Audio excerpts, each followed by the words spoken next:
താളിപ്പ് ചേർത്ത് കഴിയുമ്പോൾ പാൽക്കൊഴുക്കട്ട റെഡി.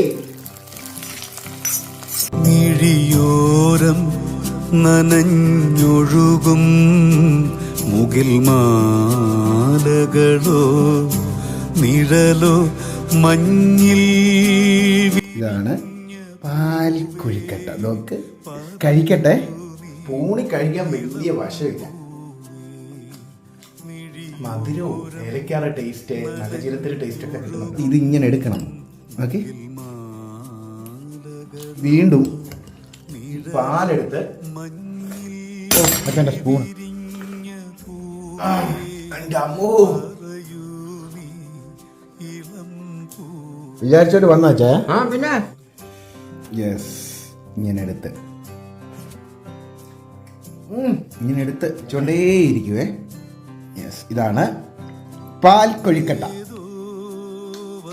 നെയ്യുടെ ഫ്ലേവറൊക്കെ നന്നായിട്ട് വരുന്നുണ്ട്. പിന്നെ വേണ്ട, എന്തിനു വേണേലും ഉപയോഗിക്കാം. ബ്രേക്ക്ഫാസ്റ്റ് ആയിട്ട് ഉപയോഗിക്കാം, ഇടയത്താഴമായിട്ട് ഉപയോഗിക്കാം. കുഞ്ഞുങ്ങൾക്കൊക്കെ ഒത്തിരി ഇഷ്ടപ്പെടും.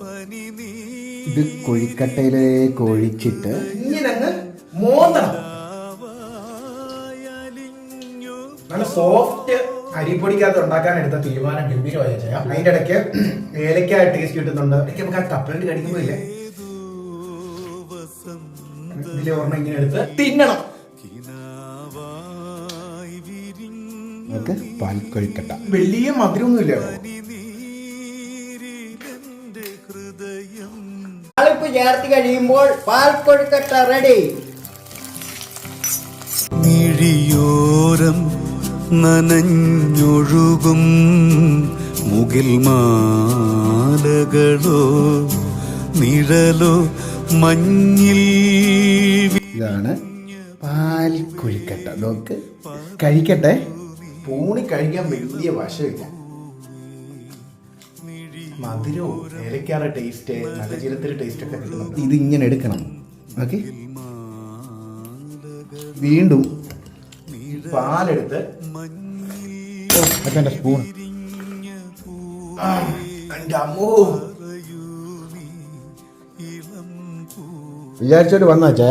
പിന്നെ യെസ്, ഇങ്ങനെ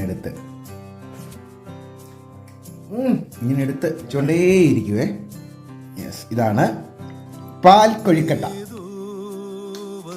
നെയ്യുടെ ഫ്ലേവറൊക്കെ നന്നായിട്ട് വരുന്നുണ്ട്. പിന്നെ വേണ്ട, എന്തിനു വേണേലും ഉപയോഗിക്കാം. ബ്രേക്ക്ഫാസ്റ്റ് ആയിട്ട് ഉപയോഗിക്കാം, ഇടയത്താഴമായിട്ട് ഉപയോഗിക്കാം. കുഞ്ഞുങ്ങൾക്കൊക്കെ ഒത്തിരി ഇഷ്ടപ്പെടും.